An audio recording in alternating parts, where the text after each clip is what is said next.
Adam بن محمد نکاہت سے آنکھیں موندے ایک درخت سے لگا بیٹھا تھا۔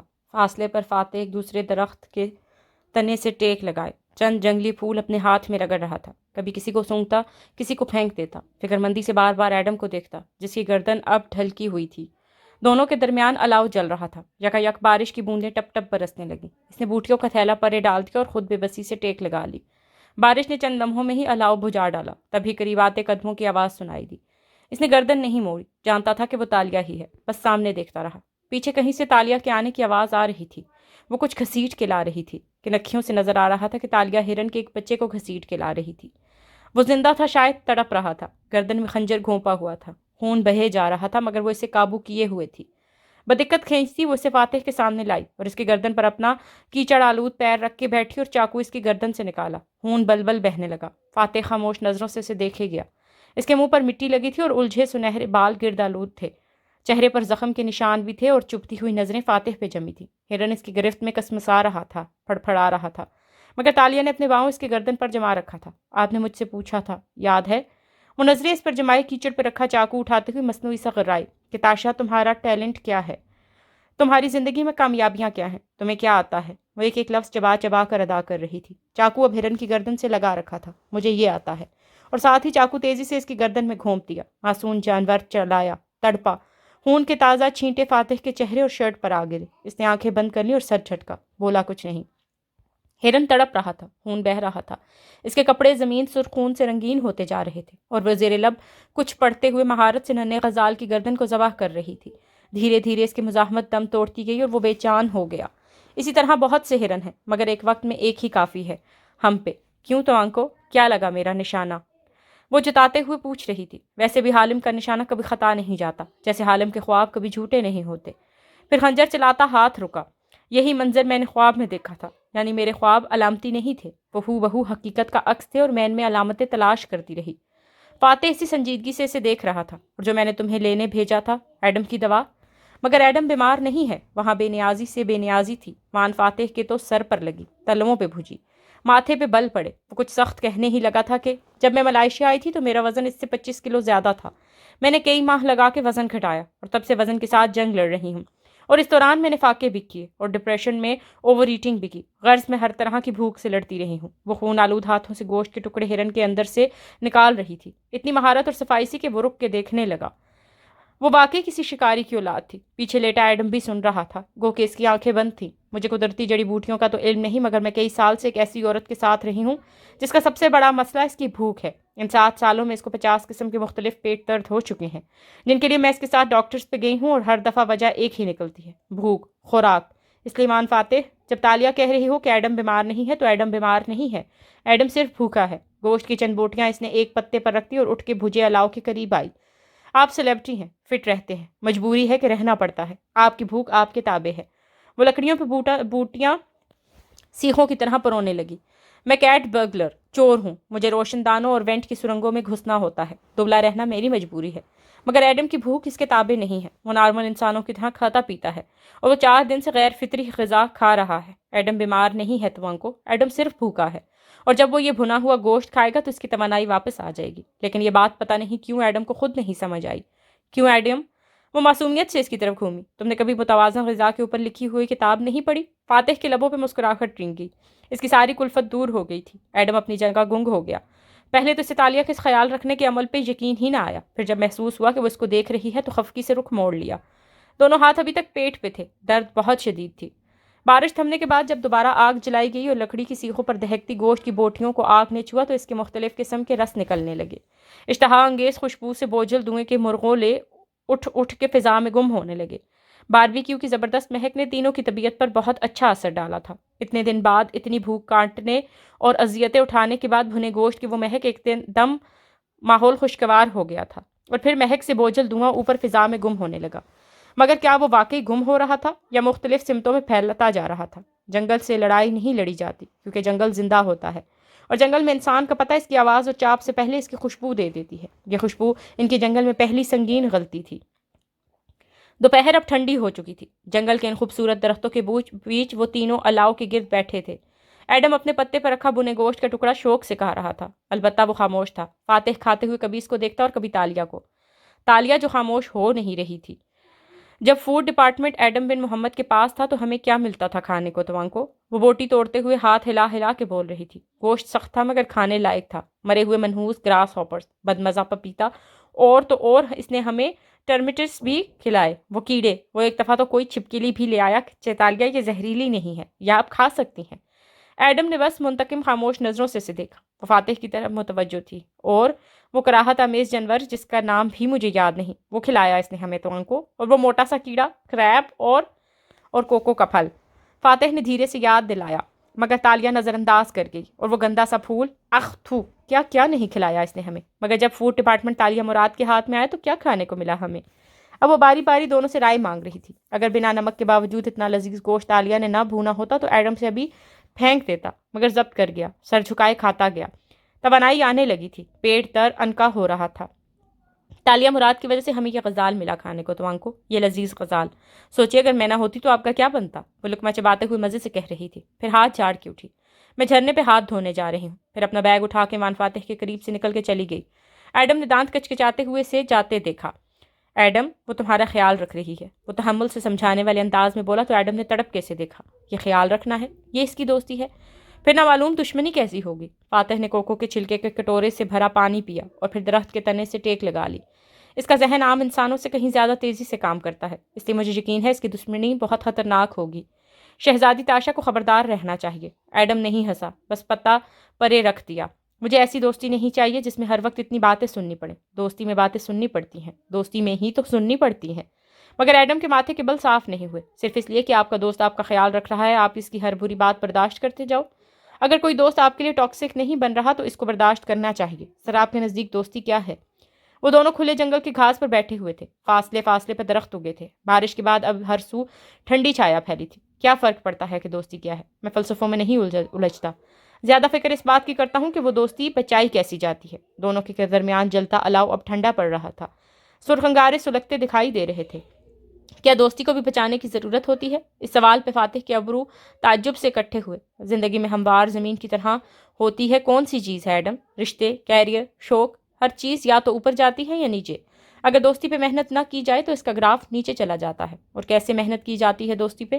دیکھو، کوئی آپ کو اسے زبردستی نبھانے پہ مجبور نہیں کر سکتا۔ وہ بولتے ہوئے تھوڑی کو ناخن سے رگڑ رہا تھا۔ نظریں دور اس سمت لگی تھیں جہاں تالیہ گئی تھی۔ یہ خون کے تعلق سے بے نیاز ہوتی ہے، صرف دل سے کی جاتی ہے، اور وہی لوگ اپنے دوست کے دل سے نہیں اترتے جن میں دو چیزیں ہوتی ہیں جو اللہ تعالیٰ نے قرآن میں بیان فرمائی ہیں، بہت سا صبر اور خوش نصیبی۔ ان دو چیزوں کی مدد سے ایک دوست دوسرے کے دل میں آئی عداوت کو اچھی باتوں سے دور کر سکتا ہے۔ یہ صبر انسان کو خود پیدا کرنا ہوتا ہے، اور بخت سے اللہ تعالیٰ عطا فرماتا ہے۔ بخت؟ اس نے اچنبے سے دہرایا۔ کیا اچھا دوست نصیب سے ملتا ہے؟ بالکل، لیکن آج کل کے بچے تو اپنے دوستوں کی تنقید تک نہیں سہ سکتے۔ ایسے نازک لوگوں کو بخت نہیں لگا کرتے ایڈم۔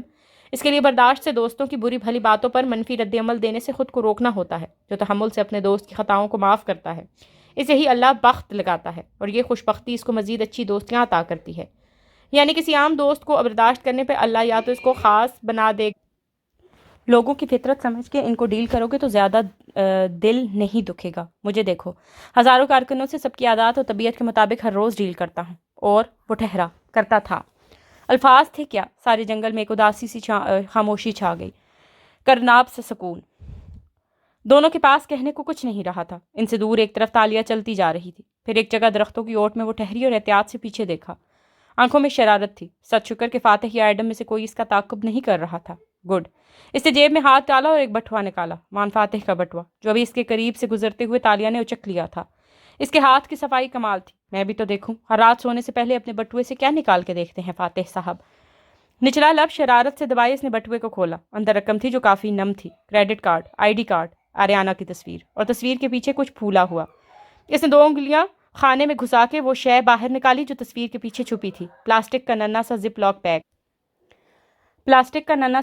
پیک، بالکل آدھی انگلی کے جتنا، ایئر ٹائٹ۔ تالیہ چھمبے سے اس کی آنکھوں کے سامنے اوپر لائی۔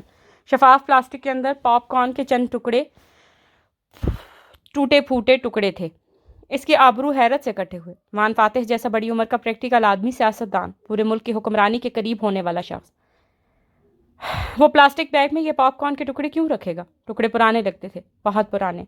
یہ غلطی سے اندر نہیں آن گرے تھے، بالخصوص محفوظ کیے گئے تھے۔ وہ سوچ میں گم بٹوا جیب میں ڈالتی مڑی تھی کہ نظروں کے سامنے جمع جھماکہ سا ہوا۔ کیا خواب دیکھا تھا اس نے بلا، جب پہلی دفعہ وہ وان فاتح سے مل کے تنگو کامل کے گھر سے لوٹی تھی؟ چونک کے تالیہ نے اطراف کے درختوں کو دیکھا۔ یہی درخت تھے وہ، یہی گدلی زمین۔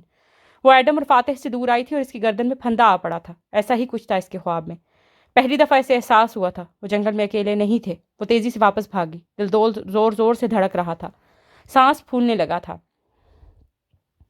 پیچھے جنگل کے اس حصے میں ویسا ہی سکون تھا۔ فاتح درخت سے ٹیک لگائے آنکھیں موندے ہوئے تھا اور ایڈم سستی سے سر تلے بازوؤں کا تکیہ بنائے گھاس پر لیٹا تھا۔ جب ان دونوں نے قریب آتے قدموں کی آواز سنی، کیا معلوم چیتالیہ اس دفعہ کوئی شیر شکار کر لائی ہو۔ ایڈم جل کے بولا تھا۔ فاتح ہلکا سا ہنس دیا اور آنکھیں کھول کر گردن گھمائی۔ درختوں کے پاس سے قدم نزدیک آتے سنائی دے رہے تھے، ٹہنیاں ہٹاتے ہاتھ، پیچھے سے نکلتے سراپے، 2 سے زیادہ قدم، مردانہ قدم۔ فاتح کی مسکراہٹ غائب ہوئی، خطرے کی گھنٹی بجی۔ ایڈم وہ تیزی سے اٹھا مگر تب تک دیر ہو چکی تھی، آنے والے ان کے سروں پر پہنچ چکے تھے۔ وہ 3 آدمی تھے، لمبے بال، سانولی رنگت، ماتھے پہ پٹھی اور پاجامے کے اوپر بنا آستین کے قمیض پہنے، ایک سے ہولیے اور ہاتھوں میں خمدار چمکتی تلواریں۔ ان دونوں کو دائرے کی صورت گھیرا اور تلوار ان کی طرف تان لی۔ فاتح نے احتیاط سے ان کو دیکھتے ہاتھ آہستہ آہستہ اوپر اٹھا دیے۔ ایڈم بھی تیزی سے سیدھا ہوا اور ہاتھ جیب تک گیا جس میں پستول تھا۔ ایڈم، کوئی بے وقوفی مت کرنا، یہ ہمارے جیسے لوگ نہیں ہیں، اسے دبی آواز میں انگریزی میں گھرکا۔ ایڈم نے ہاتھ کھینچ لیا، تبھی ان تینوں میں سے ایک غرا کے کچھ بولا۔ ایڈم جو جیرے سے ہاتھ اٹھائے سیدھا ہو رہا تھا، ٹکر ٹکر ان کے چہرے دیکھنے لگا۔ وہ آدمی پھر سے کچھ غرایا اور ان پر تانی تلوار آگے کی، اور وان فاتح کو احساس ہوا کہ اسے ایڈم سے انگریزی میں بات کرنے کی ضرورت نہیں تھی، کیونکہ اگر وہ ملے بھی بولتا تو وہ تب بھی اس کی بولی نہ سمجھ سکتے۔ بھلے ملک وہی تھا، زبان وہی تھی، قوم وہی تھی، مگر 600 سال پہلے کے ملے زبان مختلف تھی، لہجہ، الفاظ، سب کچھ جدا تھا۔ وہ تینوں قدیم ملے میں بار بار ایک ہی سوال پوچھ رہے تھے اور فاتح اور ایڈم ایک دوسرے کو دیکھ رہے تھے۔ ایک لفظ بھی سمجھ میں نہ آتا تھا۔ ہم مسافر ہیں، راستہ بھٹک گئے ہیں۔ فاتح نے ہاتھ فضا میں بلند کیے، کہنے کی کوشش کی۔ ان کا سرغنہ جس کے چہرے پر زخم کا کوسنما نشان تھا، نہ سمجھی سے اسے دیکھنے لگا، پھر دوبارہ اپنی بات دہرائی جیسے اب غصے میں آ رہا ہو۔ درختوں کے جھنڈ سے تالیاں دوڑتی چلی آ رہی تھی۔ ان سے کچھ دور وہ ٹھہر گئی، پتوں سے لدی ٹہنی ہٹائی اور سامنے نظر آتا منظر دیکھا، جہاں 3 افراد ان دونوں کو نرغے میں لیے تلواریں تانے کھڑے تھے۔ تالیہ کا سانس رک گیا۔ یا اللہ، اب وہ کیا کرے؟ اس نے بے اختیار منہ پہ ہاتھ رکھ دیا۔ سرغنہ اب چلا کے اپنی بات دہرا رہا تھا۔ تم کون ہو اور اس جنگل میں کیا کر رہے ہو؟ کیا تم اپنے مالک سے بھاگے ہوئے ہو؟ جواب دو۔ فاتح نے بے بسی سے ایڈم کو دیکھ کے کندھے اچکائے، جیسے سمجھ نہ پا رہا ہو وہ آدمی کیا پوچھ رہا ہے۔ درخت کی اوٹ سے دیکھتی تالیہ کے ابرو اکٹھے ہوئے۔ وہ اس زبان سے واقف تھی، وہ لہجہ، وہ الفاظ، یہی اس کے باپا بولتے تھے ان خوابوں میں۔ وہ ان کو بنا کسی دقت کے سمجھ سکتی تھی۔ تو یہ تھا وہ عجیب پن جو ان خوابوں میں تھا۔ صرف زمانہ نہیں، وہ زبان کا فرق تھا جو بتاتا تھا کہ کچھ غلط ہے۔ وہ تینوں اب آپس میں کچھ کہہ رہے تھے، یہاں تک آواز نہیں آ رہی تھی۔ فاتح نے دفتن ہاتھ دھیرے سے گراتے ہوئے مثالتی انداز میں بات کرنے کی کوشش کی۔ میں یہاں جنگل میں راستہ ڈھونڈنے، مگر سرغنہ نے تیزی سے تلوار اس پر تان لی تو اس نے اوکے اوکے ریلیکس کہتے ہوئے دوبارہ ہاتھ اٹھا دی۔ ان جنگلیوں کا کیا بھروسہ، وہ تلوار چلا ہی دیتے۔ تالیہ نے جیب سے خنجر نکالا، وہ ایک آنکھ بند کیے تاک کے نشانہ باندھا، سرغنہ کے کندھے کا نشانہ، پھر مہارت سے خنجر والا ہاتھ فضا میں بلند کیا اور کسی نے پوری قوت سے اس کے سر کی پشت پر ضرب ماری تھی۔ اس کا ہاتھ فضا میں ہی رہ گیا، خنجر پھسل کے نیچے جا گرا اور اسے اپنا وجود کسی کٹی ٹہنی کی طرح زمین پہ گرتا محسوس ہوا۔ اندھیرا، گپ اندھیرا۔ وہ آنکھیں کھولنے کی کوشش کر رہی تھی مگر درد کی شدت سے وہ کھل کے نہیں دے رہی تھی۔ سر کسی لکڑی سے ٹکا رکھا تھا اور جسم ہوا میں جھول رہا تھا، گویا وہ کسی چلتی چیز پر سوار ہو اور سواری تیزی سے راستے پر آگے بڑھ رہی ہو اور اس کا جسم ساتھ ساتھ ہل رہا ہو، ہلکے ہلکے جھٹکے۔ اس سے پلکیں بدقت کھولیں، ذرا سی جھری سے روشنی نظر آئی، پھر وہ بوجھ سے واپس گر گئیں۔ سخت نیند میں پلکیں اٹھانا بہت پرمشقت کام لگ رہا تھا، مگر کانوں میں آتی آواز نے اس کو جگا دیا۔ 11 سالہ تالیہ نے آنکھیں کھولی تو کمرے میں گپ اندھیرا تھا۔ اس نے ادھر ادھر دیکھا۔ یتیمخانے کے اس کمرے میں 2 بنکر رکھے تھے، جن میں اوپر تلے 4 بستر بچھے تھے۔ باقی 3 لڑکیاں اپنے اپنے بستروں میں سو رہی تھیں۔ صرف اوپری بنکر پر لیٹی تالیہ تھی جو آواز سے جاگ گئی تھی۔ کمرے کا دروازہ ادھ کھلا تھا، باہر راہداری سے روشنی آ رہی تھی۔ تالیہ نے لیٹے لیٹے گردن دروازے کی سمت کمرے کا دروازہ ادھ کھلا تھا، باہر راہداری سے روشنی آ رہی تھی۔ تالیہ نے لیٹے لیٹے گردن دروازے کی سمت موڑی۔ وہاں 2 ہیولے سے کھڑے تھے، 2 عورتیں جو جھیمی آواز میں بات کر رہی تھیں۔ اس کا دماغ اس زبان کو سمجھ نہیں پا رہا تھا جو وہ بول رہی تھیں۔ کیا وہ اپنے نام کے علاوہ کچھ نہیں بتاتی؟ ماریا، ایک نے دوسری سے پوچھا۔ تالیہ خاموشی سے لیٹی، وہ انجان زبان سنے گی۔ اس نے صرف اپنا نام بتایا اور پھر اس نے چند باتیں کہیں، مجھے کچھ سمجھ نہیں آیا سوائے چند الفاظ کے۔ وہ عجیب لہجے میں بولتی ہے، شاید کوئی علاقائی زبان۔ تمہیں کیا سمجھ آیا؟ میرا گاؤں کے لوگ مر جائیں گے، باپا کا ذکر، مدد، مجھے خالی جگہیں خود پر کرنی پڑی، اور دوبارہ وہ کچھ نہیں بولی۔ نہیں، ایسے لگتا ہے وہ سب کچھ بھول گئی ہے، مسز ماریا اداسی سے کہہ رہی تھی۔ پولیس نے بھی کوئی سراغ نہیں لگایا۔ بچی کی تصاویر ٹی وی تک پہ دے دی ہیں، اخباروں میں بھی لگوائی ہیں، مگر ایسے لگتا ہے وہ آسمان سے گری ہے یا زمین سے اگی ہے، کیونکہ اسے لینے کوئی نہیں آیا اور نہ ہی کوئی اسے جانتا ہے۔ نیم اندھیرے میں کھڑے دونوں ہیولے باتیں کر رہے تھے اور اوپر بنکر پر کروٹ کے بل لیٹی لڑکی سن رہی تھی، مگر ان کی بات سمجھ نہیں پا رہی تھی۔ کیا وہ کھاتی پیتی ٹھیک ہے؟ ہاں، وہ کھانا پینا تو نہیں بھولی، اپنے کام بھی خود کرتی ہے، سمجھدار ہے، بس باقی باتیں بھول گئی ہے۔ کل جب میں کھانے کی میز کے ساتھ سے گزری تو میں نے دیکھا ماریا وہ اپنی کلائی کو بار بار چھو کے دیکھ رہی تھی، جیسے کوئی لڑکی اپنے کڑے کو مس کرتی ہے۔ ایسے ہی کچھ دیکھ رہی ہوگی، آپ زیادہ سیریس نہ لیں، مسز ماریا جلدی سے بولی۔ کھڑے کھڑے انہوں نے پہلو بدلا۔ کوئی چوڑی کڑا وغیرہ تو نہیں پہن رکھا تھا اس نے جب وہ یہاں آئی تھی؟ مجھے لگتا ہے اسے صرف یہی بات یاد ہے کہ اس کی کلائی میں کچھ تھا، دوسری عورت سوچتے ہوئے کہہ رہی تھی، مگر مسز ماریا اس کو کوہنی سے تھام کے آگے لے جانے لگیں۔ آپ تالیہ کی فکر نہ کریں، وہ میری ذمہ داری ہے، میں اسے کسی اچھے ڈاکٹر کو دکھاؤں گی اور انشاءاللہ اس کی یادداشت واپس آ جائے گی۔ جاتے جاتے مسز ماریا نے دروازے کو بند کر دیا۔ پٹ چوکھٹ سے آن لگا تو روشنی کا راستہ رک گیا، کمرے میں اندھیرا چھا گیا اور اس کو اندھیرے میں وہ آنکھیں پوری کھولے اندھیر پڑی دیوار کو تکنے لگی۔ تالیہ نے دوبارہ آنکھیں کھولنے کی کوشش کی، پلکیں جدا ہوئیں تو روشنی سی امڑ آئی، نکاہت سے اس نے پلکیں جھپکائیں۔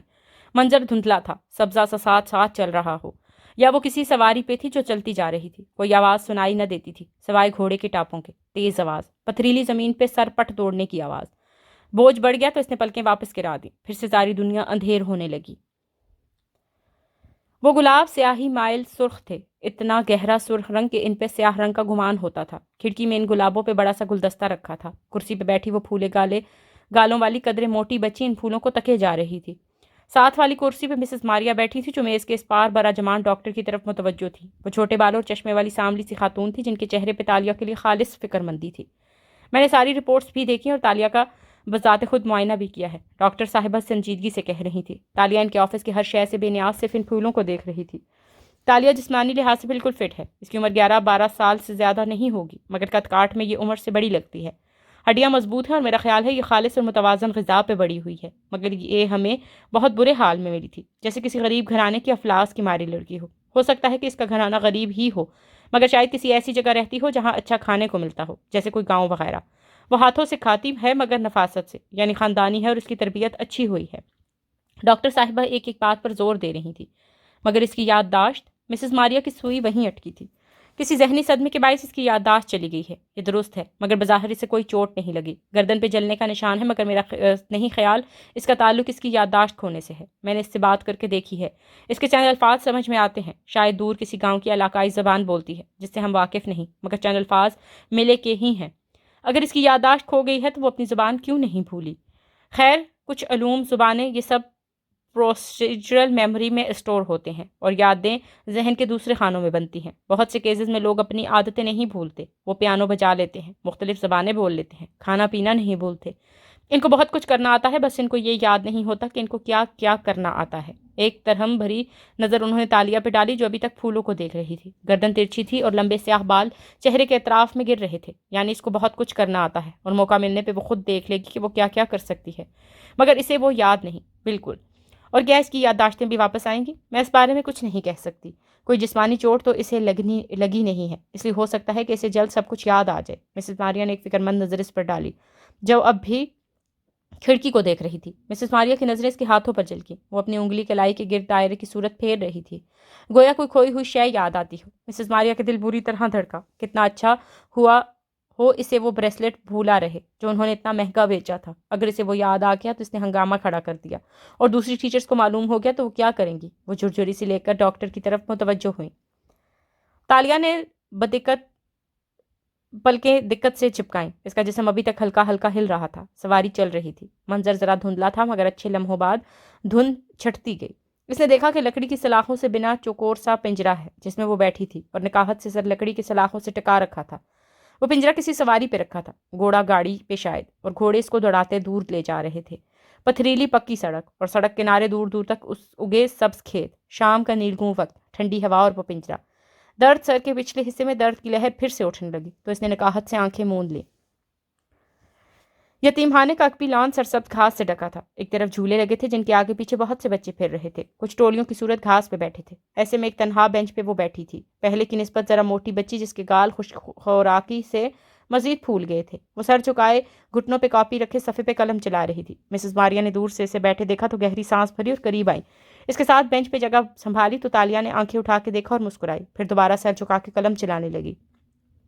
لمبے سیاہ بال کندھوں پر گر رہے تھے۔ کل مسز ہلما نے بتایا کہ تم نیند میں ڈر گئی تھی، کوئی برا خواب دیکھا تھا تم نے؟ تالیہ نے قلم صفحے پر رگڑتے سر ہلایا۔ مجھے یاد نہیں کیا دیکھا مگر کچھ برا ہی تھا۔ کندھے ذرا سے اچکائے۔ ان چند ہفتوں سے وہ ٹوٹی پھوٹی زبان سیکھ گئی تھی اور اب بات سمجھ میں سمجھا لیتی تھی۔ مثلاً کیا؟ مسز ماریا محبت اور اپنائیت سے پوچھتے ہوئے اس کے بال نرمی سے پیچھے ہٹانے لگی۔ اندھیرا سا تھا اور میں کسی سے کہہ رہی تھی کہ شہزادی ظالم ہے اور گاؤں کو تباہ کر رہی ہے۔ وہ خاکے میں سیاہ رنگ بھرتے سادگی سے بولی، کون سی شہزادی؟ یہ تو مجھے نہیں معلوم۔ پھر سے شانے اچکا دیے۔ تم بہت کھانے لگی ہو تالیہ، اس لیے معدہ ڈسٹرب ہو جائے تو برے خواب آتے ہیں۔ اچھا دکھاؤ کیا بنایا ہے تم نے؟ انہوں نے بات بدلتے ہوئے نرمی سے کاغذ لینا چاہا تو اس نے مسکرا کے کاغذ خود ہی آگے بڑھا۔ مسز ماریا نے کاغذ چہرے کے سامنے لا کر دیکھا۔ اچھا ہے، لیکن تم بس ایک یہی چیز کیوں بناتی ہو؟ جزیرے کے اوپر پہاڑی، چاروں طرف سمندر اور پہاڑی کی چوٹی پہ محل۔ بچی نے دونوں ہتھیلیوں کے پیالے میں چہرہ گرا دیا اور شانے اچکا دیے۔ انہوں نے کاغذ سے نظر ہٹا کے اسے دیکھا۔ کیا تمہارا دل چاہتا ہے تم ایسے محل میں رہو؟ تالیہ کی موٹی موٹی سیاہ آنکھیں چمکی مگر گال سرخ ہوئے۔ قدرے خجالت قدرے جوش سے اس نے سر ہلایا۔ مسز ماریا نے مسکرا کے اسے کاغذ واپس کر دیا۔ وہ جب واپس آفس آئیں تو ٹھٹک کے رکیں۔ وہاں ایک درمیانی عمر کا آدمی بیٹھا بے چینی سے پہلو بدل رہا تھا۔ ماریا کی رنگت بدلی، جلدی سے دروازہ بھیڑا اور اندر آئیں۔ تم یہاں کیا کر رہے ہو؟ اس آدمی نے مسز ماریا کو دیکھتے ہی آبرو غصے سے بھینچ لیے۔ وہ سنار میری جان لے لے گا ماریا، آہستہ بولو، کون سن لے گا؟ وہ اضطراب سے کہتے ہوئے سامنے بیٹھی۔ نوادر پہ جمی آنکھوں میں پریشانی تھی۔ ماریا، وہ بریسلٹ اور وہ سکہ وہ تم سے خرید کے جس سنار کو میں نے بیچا وہ کب سے اپنے پیسے واپس مانگ رہا ہے۔ مگر کیوں؟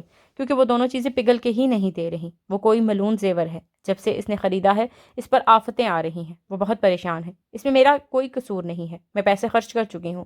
انہوں نے فوراً ہاتھ چلائے۔ نوادر نے غصے سے دانت کچکچائے۔ ماریا، اگر وہ مجھے اس طرح تنگ کرتا رہا تو میرے پاس تم سے پیسے لے کر اسے واپس دینے کے سوا کوئی چارہ نہیں ہوگا۔ اس کو کہو وہ اسے آگے بیچ دے۔ وہ تیزی سے کہہ رہی تھی۔ آدمی نے برہمی سے اسے دیکھا۔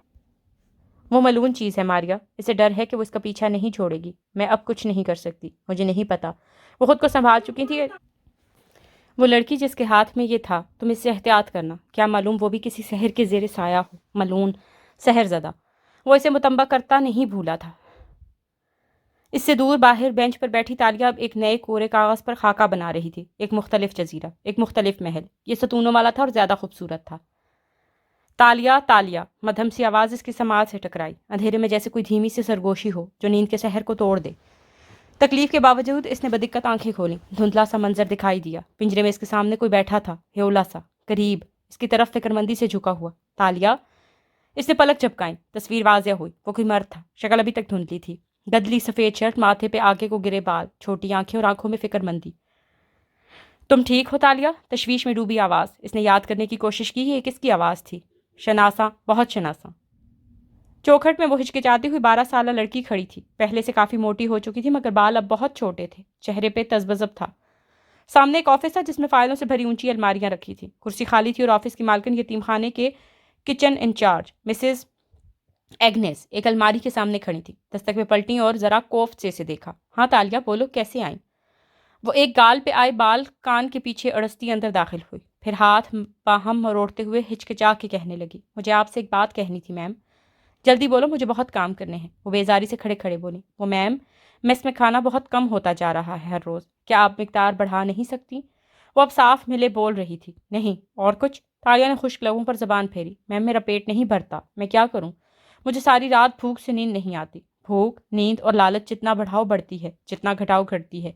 یہ تمہارے ہاتھ میں ہے، تم اپنی بھوک کم کرنے پر دھیان دو۔ میم، پہلے ٹھیک تھا کھانا، اب آپ لوگوں نے مقدار کم کر دی ہے اور بات سنو تالیہ، وہ اسے گھور کے درشتی سے بولی، جو مل رہا ہے نا یہ بھی لوگوں کے خیرات سے مل رہا ہے، اور خیرات پہ پلنے والے نخرے نہیں کرتے۔ تالیہ کی آنکھوں سے قطرے ٹپ ٹپ گالوں پر لڑکنے لگے۔ اب جاؤ، کروفر سے ہاتھ جھلا کے کہا تو وہ مڑ گئی۔ جاتے جاتے اس نے دیکھا میم ایگنیس کے میز پر خوبصورت ڈیزائنر بیگ رکھا تھا۔ میم کے جوتے بھی نئے تھے، کلائی کی گھڑی بھی قیمتی لگ رہی تھی۔ یہ سب کھانے کی مقدار گھٹانے سے پہلے تو نہیں ہوتا تھا۔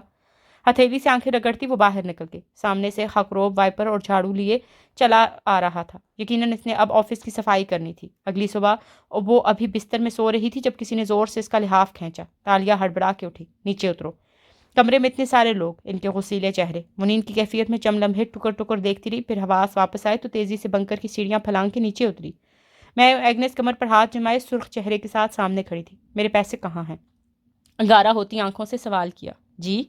تالیہ نے ناسمجھی سے اسے دیکھا۔ ڈرامے نہیں کرو، کل تم آئی تھی میرے آفس، میز پہ میرے بیگ میں نوٹوں کی گڈی رکھی تھی، وہ تمہارے جانے کے بعد غائب ہوئی، کہاں ہے وہ؟ اس کے اوپر سے گویا ٹرک گزر گیا، پوری طرح کچلے جانے کا احساس اسے یوں پہلی دفعہ ہوا تھا۔ مجھے نہیں پتا، تالیہ چور نہیں ہے میم، تالیہ نے چوری نہیں کی۔ زناٹے تار تھپڑ اس کے چہرے پر لگا، وہ تیراکے سے نیچے گری۔ ایگنس کے پیچھے کھڑی افسردہ سی مس ماریا نے روکنا چاہا لیکن پھر ٹہر گئی، وہ مداخلت نہیں کر سکتی تھی۔ آفس پالیٹکس، اس کے سامان کی تلاشی لو، اور آج سے تالیہ کا ایک وقت کا کھانا بند جب تک یہ میرے پیسے واپس نہیں کرتی۔ ایگنس ہدایات دے رہی تھی اور وہ گال پہ ہاتھ رکھے صدمے سے نیچے گری پڑی تھی۔ آنکھوں سے گرم گرم پانی بہہ رہا تھا اور نظروں کے سامنے اندھیرا چھا رہا تھا۔ پس منظر میں آوازیں آ رہی تھی، اس کا سامان کھولنے کی، کچھ نہ ملنے کا اعتراف کرنے کی، مگر ایگنس کی چیخو پکار جاری تھی۔ تالیہ تم ٹھیک ہو؟ گھوڑے کی ٹاپوں کی آواز اس کو واپس کھینچ لائی تھی۔ اس کا جسم تیز دوڑتی سواری کے باعث جھول رہا تھا۔ بدقت اس نے آنکھیں کھولی اور پلکیں چپکائیں۔ وہ سامنے بیٹھا فکر مندی سے اسے دیکھ رہا تھا۔ تالیہ نے پلکیں سکوڑ کے اسے دیکھا، اس کا چہرہ واضح ہوا۔ تو آنکھوں؟ وہ ذرا سا اٹھ کے بیٹھی۔ وان فاتح تھا اور وہ پنجرے میں اس کے سامنے بیٹھا تھا، اس کے پیچھے پنجرے کی سلاخوں سے سڑک کنارے دوڑتے کھیت نظر آ رہے تھے۔ تم ٹھیک ہو؟ اس نے پھر پوچھا۔ آواز بار بار پلٹ کے سنائی دیتی جیسے وہ کنویں میں بول رہا ہو، شاید اس کے کان بج رہے تھے۔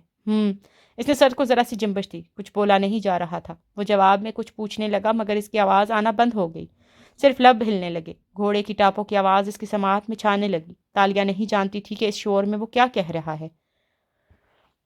وہ ایک لمبا سا برآمدہ تھا جس سے کئی کمروں کے دروازے باہر کھلتے تھے۔ شام کے اس پہر وہ خاموشی پڑا تھا۔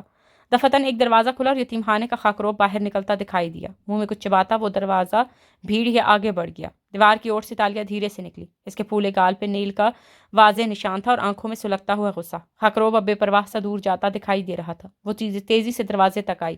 وہ مغفل نہیں تھا، وہ اناڑی چور تھا، لیکن اگر اتنا ہی ذہین ہوتا تو خاکروب تھوڑا ہی ہوتا۔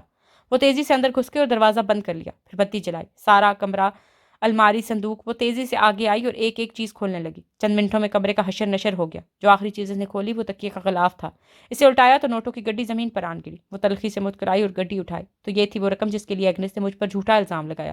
میرے بعد خاکروب آیا تھا، یہ واقعی اسی نے چرائی تھی۔ اس نے رقم لباس میں چھپائی، ایک نظر کمرے کو دیکھا اور پھر اسے اسی طرح چھوڑ کے باہر نکل آئی۔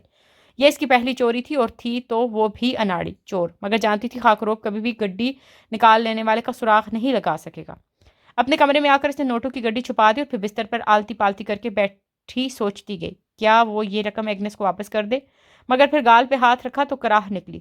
درد ابھی تک ہوتا تھا، سر نفرت سے ہلایا، ہرگز نہیں۔ تو پھر وہ اس کا کیا کرے؟ چہرہ ہتھیلیوں میں گرائے وہ سوچتی رہی۔ اس رات جب میں میس میں کھانا لگا تو اس نے آہستہ آہستہ کھانا کھایا، یہاں تک کہ سب اٹھ گئے اور وہ ابھی تک بیٹھی ہوئی تھی۔ نرملا دیوی جو وہاں کام کرتی تھی کوف سے اس کی میز تک آئی۔ تم اٹھو گی یا نہیں؟ نرملا دیوی، اس نے ادھر دیکھتے لجاجت سے بات کی۔ دل دھڑک رہا تھا۔ کیا تم میرا ایک کام کر سکتی ہو؟ بتاؤ۔ وہ سننے رک گئی۔ تالیہ نے ایک طے شدہ نوٹ کپڑوں سے نکال کر اس کی طرف بڑھایا۔ نرملا کی آنکھیں پھٹی کی پھٹی رہ گئیں۔ تالیہ، تم نے واقعی مسز ایگنس کے پیسے چرائے تھے؟ شش، وہ جلدی سے بولی۔ اگر میں تمہیں روز پیسے دوں تو تم مجھے کھانا زیادہ کرو گی؟ بہت زیادہ۔ نرملا نے ایک نظر نوٹ کو دیکھا اور پھر چہرے پر غصہ لے آئی۔ کیوں بھائی؟ میں کیوں کروں گی ایسا؟ بلکہ میں ابھی مسز ایگنس کو بتا دوں گی۔ کیا بتاؤ گی؟ کہ تالیہ نے آپ کے پیسے چرائے ہیں۔ سارا یتیم خانہ پہلے سے ہی یہی سمجھتا ہے، لیکن اگر تم یہ پیسے رکھ لو تو تمہیں ہی فائدہ ہوگا۔ وہ جتنی تیزی سے بولی، نرملا لاجواب ہو گئی۔ پھر اس نے کچھ سوچتے ہوئے ہاتھ بڑھایا اور نوٹ تھام لیا۔ اس نے تمہارے سر پہ مارا تھا کچھ شاید، کیا تمہیں درد ہو رہا ہے؟ فاتح کے الفاظ سب کچھ سنائی دینے لگے تھے۔ گھوڑا گاڑی سٹ پٹ دوڑ رہی تھی اور وہ پنجرے کے کونے میں بیٹھی ایک ٹک سے دیکھ رہی تھی، ویرانی اور خالی پن سے۔ ذہن اس کے الفاظ کو رجسٹر نہیں کر پا رہے تھے۔ سر میں درد ہے کیا؟ وہ فکر مندی بری نرمی سے پوچھ رہا تھا۔ ہم کہاں جا رہے ہیں؟ اس نے خود کو کہتے سنا۔ پنجرے کے باہر اب کھیت نیلے اندھیرے میں ڈوبتے جا رہے تھے، شاید مغرب پھیل رہی تھی۔ نرملا دیوی راہداری میں چلتی جا رہی تھی جب تالیہ سامنے سے آتی دکھائی دی۔ وہ پہلے سے بڑی اور سنجیدہ نظر آتی تھی، قد نرملا کے برابر پہنچنے کو تھا، گال زیادہ پھول گئے تھے۔ راہداری کے وسط میں اس نے نرملا کو روکا تو وہ اکتائے ہوئے انداز میں رکی۔ کیا ہے؟ لاپرواہی سے ادھر ادھر دیکھنے لگی۔ ساڑی پہ جیبوں والا لمبا سویٹر پہنے وہ ایک تیز ترار عورت لگتی تھی۔ نرملا دیوی، میں نے تم سے چاول زیادہ مانگے تھے اور تم نے مجھے نہیں دیے، کیونکہ تم اب مجھے پیسے نہیں دے رہی۔ میرے پیسے ختم ہو گئے ہیں۔ ہاں میں جانتی ہوں، تم جب بازار جاتی ہو ٹرپ کے ساتھ تو اپنے کپڑوں میں کتنے کیک اور چاکلیٹس چھپا کے واپس لاتی ہو۔ اگر تم فضول خرچی نہ کرتی تو اتنے سارے پیسے ختم نہ ہوتے۔ وہ ناک سکوڑ کے بولی۔ مگر اتنے ماہ تو میں نے تمہیں پیسے دیے ہیں نا، اب نہیں ہے تو کیا کروں؟ وہ روحان سی ہوئی۔ تم چور ہو، چرا لو کسی سے، لیکن اگر پیسے نہ دیے تو زیادہ کھانا نہیں دوں گی۔ وہ ہوں کہہ کے آگے بڑھی۔ تالیہ راستے میں کھڑی تھی تو اس کو ایک ہاتھ سے تالیہ کو پرے دھکیلنا پڑا، اور اسی وقت تالیہ کا ہاتھ نرملا کے سویٹر کی جیب میں گیا۔ نرملا چلتی گئی۔ تالیہ نے بند مٹھی کھولی، اندر چابی تھی۔ آخر میں چور ہوں نا۔ اس نے دکھ سے وہ چابی دیکھی۔ ان میں سے ایک میس کی فریج کی چابی تھی جو نرملا کی دسترس میں رہتی تھی۔ اگلی صبح چابی نرملا کی جیب میں واپس آ چکی تھی، مگر جب ناشتے کے لیے اس نے فریج کا دروازہ دیکھا تو اس کا لاک کھلا تھا اور لاک کے اندر چابی ٹوٹی ہوئی تھی۔ شاید کل جلدی میں فریج بند کرتے ہوئے چابی لاک کے اندر ٹوٹ گئی اور اسے علم نہ ہو سکا ہو، مگر شکر کہ دروازہ لاک نہیں ہوا تھا، ورنہ یہاں سب اتنا سست تھے کوئی بھی لاک تبدیل کروانے کی ہمت نہ کرتا۔ اب وہ فریج کو لاک نہیں کر سکتی تھی، مگر دروازہ کھول بند کر سکتی تھی۔ خیر ہے کسی دن لاک بدلوا دوں گی۔ کون سا بچوں کو علم ہے کہ دروازہ اب لاک نہیں ہوگا اور وہ کچھ چرا لیں گے؟ اس نے بے پرواہی سے اندر سے دودھ نکالا اور دروازہ بند کر دیا۔ مگر ایک بچی کو علم تھا اب رات کو دبے پاؤں میں